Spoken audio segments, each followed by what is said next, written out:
Magandang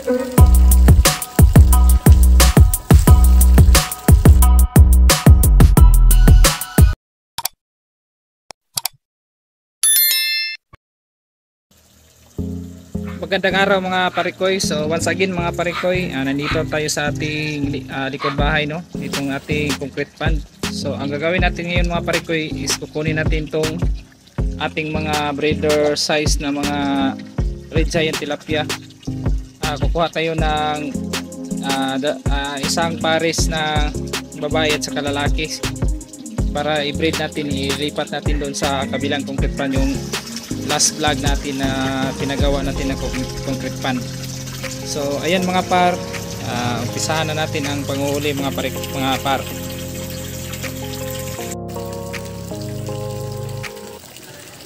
Gumamit lang tayo ng yung improvise natin na sibot. So gawa lang natin yung sibot, yung mosquitero lang ang ating ginamit mga par. So ayan, kinukuha ko na yung lalaking breeder natin.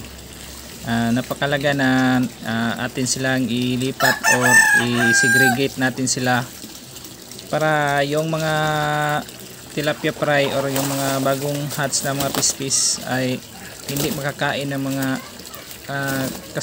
kasamahan na dyan ng mga predator. So katulad yung mga Oscar, may Oscar tayo dyan na dalawa. Check muna natin yung gender ng tilapia mga par.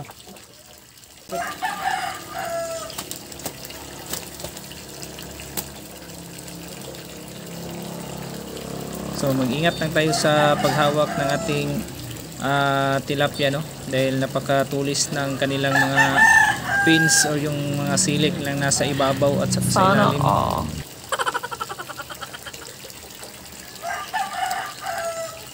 Malaki mga par.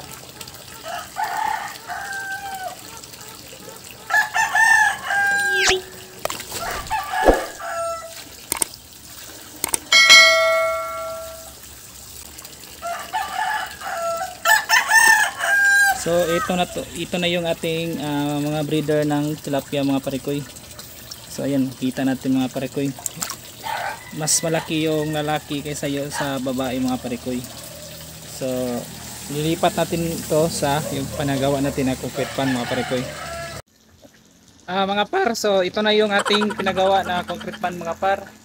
So ayan, dito natin ilalagay yung ating mga breeder na tilapia. Kinuha natin kanina sa ating kabilang concrete pond. So yan mga par, hopefully na makapag hatch tayo ng mga similya ng mga red giant tilapia. So yun lang sa ngayon ang yung update natin mga par.